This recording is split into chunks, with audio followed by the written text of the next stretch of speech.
I'm Jen and welcome to my studio. And today we're going to be doing a technique exercise. It's more like a technique like advice vlog, or I dare say lecture. But not like a lecture, but like a lecture.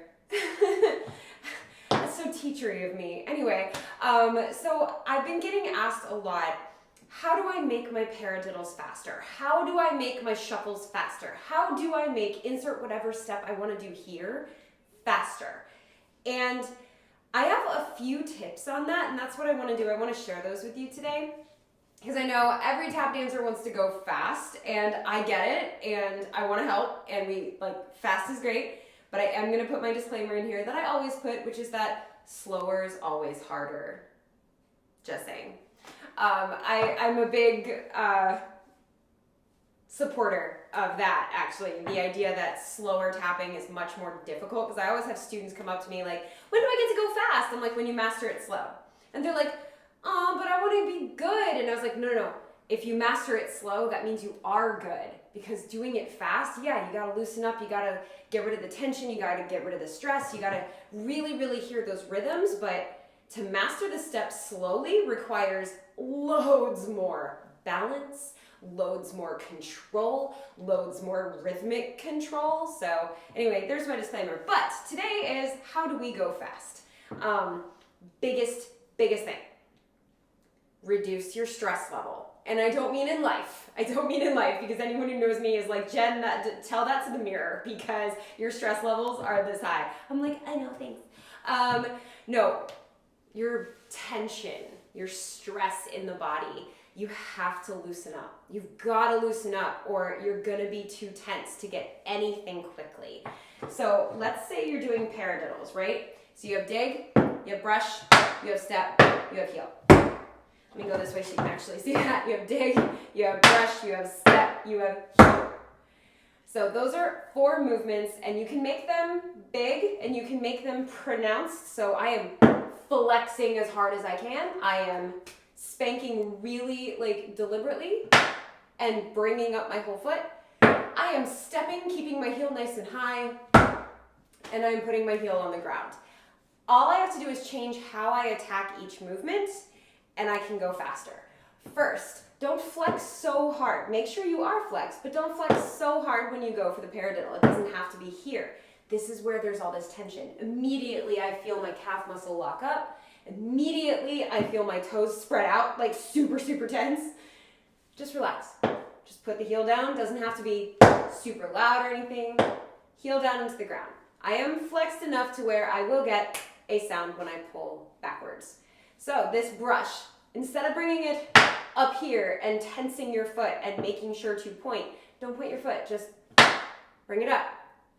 And I'll get to more of this, like the mechanics of it later, but just focusing on how we attack the movement. Relax, relax. That's the first 2 things. It doesn't have to be dig, brush, relax. Get the same job done. Now, when you step, I am still making sure that it's on the ball of the foot. It's not here. It's most certainly not here. So make sure it's on the ball of the foot, but I'm not like putting my weight already fully on it, and I'm bringing up my heel and creasing my brand new shoes. Just put it down lightly, transfer weight on the heel. Relax is the biggest thing. So 1, 2, 3, and that turns into... I missed one. Big shoes. So, big step. You gotta really make sure that you are relaxed. Also, the smaller the muscle that you try to use, the harder it's gonna be to do the movement. So if you're trying to do a paradiddle, only moving the ankle, it's going to be an incredibly difficult time. So think about using these 2 muscles, or multiple muscles in here, but like the quad and the hamstring, to really get the job done. I put my leg into the ground. Look at all the movement that just happened there. I spank it back up with a relaxed foot. Look at the movement that happened. This all comes straight up. Then I step down, and now I heel. So the heel doesn't happen because I put the heel down. Look at like the tension there. I'm here, and then I put my heel down. The heel happened because I transferred my weight over into the back. So I was here, and then I transferred my weight over. Happens naturally, happens comfortably, happens with very little tension. So dig, brush, step, heel, even at very, very fast speeds. Look at how my legs are moving. I'm like trying to let you see that, but like it's hard because my legs are sort of next to each other. So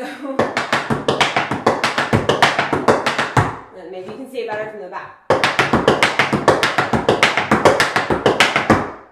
So yeah, I don't know why I'm thinking in triplets and doing these today, but that was the rhythm I decided to do. But you saw how much movement this part of my leg does. The actual leg does a lot of movement. The foot does not. So use the larger muscles to move the smaller ones so that the smaller ones don't tense up. It's almost like really difficult to tense up here, but it's really easy to tense up in this tiny little muscle we have right here. It's the muscle that gets sore when we do this for too long. Anybody ever do a warm-up and the teacher's like, okay, you're gonna go here, and now you're gonna go here, and now you're gonna go here, and all of a sudden at the end of the warm-up you found a muscle you didn't know you had, and it's right here, and it's so sore. That little muscle is very, very important, and it's important to do warm-ups like that with. But don't try to do your entire paradiddle with that muscle. Utilize the upper muscles. Utilize all this that you got. Utilize the legs so that the feet don't have to tense up. Cool? Another way is to change, I already said change the way you attack the step, but change the angle at which you attack the step from. Shuffles are a good example of this. So to do shuffles, right? I'm going to do side shuffles so you guys can see that. You guys have brush, brush, step, brush, brush, step. So I'm using a lot of leg, as I already told you to do. Brush, brush, step, brush, brush, step. I'm turning out, or maybe let's not even like go perfectly out to the side. Let's go to the corners. Brush, brush, step, brush, brush, step. You'll get the job done with that. You can go pretty fast. But you'll go much faster if instead of brushing with the entire tap, turn the tap a little in so that, I have another pair of shoes actually I can show you with. So instead of hitting, coming all the way up to the camera, y'all, where's the light? There we go. So instead of hitting with the entire tap, you're just gonna hit with where the shadowy part is, like in the Lion King, except you want this shadowy part. You're just gonna brush with that. So you're gonna turn the tap in a little bit and just brush on this side of it. So it turns this to this. It makes a little bit of a crisper sound in my opinion, and it lets you go faster. It lets me relax my feet more because I have less to do, less to travel, and I'm still shuffling. But if I were to try to use the whole tap, it's as, I can go as fast, but it requires much more work. So take the level of work, and I know I hit my heels, sorry if that was very shrill. Take the level of work down, turn the tap a little bit inward. Make it more comfortable, and you can go faster. It's so much easier to shuffle faster.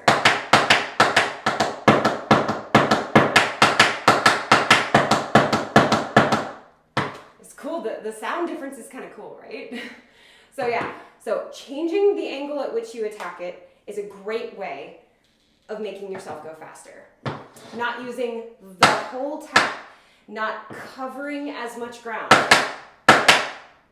and maybe making it just a smaller amount of ground covered, and it's still a shuffle. I love it. I love it. The same can be said for riffles, doing the whole riffle versus, or open thirds. They can also be called open thirds. So open, or, full range of tap versus just the corners. You see how it's easier to go faster when you turn it in. So don't just like automatically change everything to turning it in just because you want to go faster. Sometimes you want the timbre of that big tap hitting the floor. So you got to work on both. But one of the best ways to make sure that you are not hindering yourself from going faster is to relax. And relaxing comes in the form of changing the angle at which you're attacking, changing the way you attack it instead of attacking it from very jagged angles. I guess that is the angle. Instead of attacking it from very jagged angles, you're softening the foot using the leg. So, and then my first point was, I forgot. It's been a while since I made one of these, but hopefully this was really, really helpful to you. If you want more videos on like different ways to utilize your technique or anything, please let me know. I say this to all of my students, and I will say it to you guys, and even though some of you guys may not get the reference, I mean it. Every time I see someone go across the floor and they're struggling because they're so tense in the foot, I say, there is no stress in tap dance and no crying in baseball. Now, please write in the comments if you know what movie that's from, because some of my students absolutely did not. Some of my college-age students did not know what movie that no crying was in baseball was from. So please let me know that I'm not alone and you know what I'm talking about. But it's true. You can't be stressed. You can't be tense. You can't put tension in your feet, because if you have tension in your feet and you're trying to shuffle, you're trying to do a whole lot when you only need to be doing this much. And when you try to do this much, when you only need to be doing this much, when it gets faster, you don't have the time or the space to do this much anymore. When it's slower, you can do that. You don't have to, but you can. But when it's faster, you don't have the time or the space to attack a shuffle like that. It's got to be this tiny little thing. So hopefully you found this video helpful. I hope that I did all right with it. Please let me know if you want another one or if you have more specific questions. I always love making these for you, because anything I feel like I say a lot in class, I'm like, oh, I gotta make a video of that. I've gotta make a video of that, because this whole channel is about sharing what I know about my favorite thing in the world with all of you. So hopefully you enjoyed this video. If you're not already subscribed to this channel, hit that subscribe button and join the TAP fam.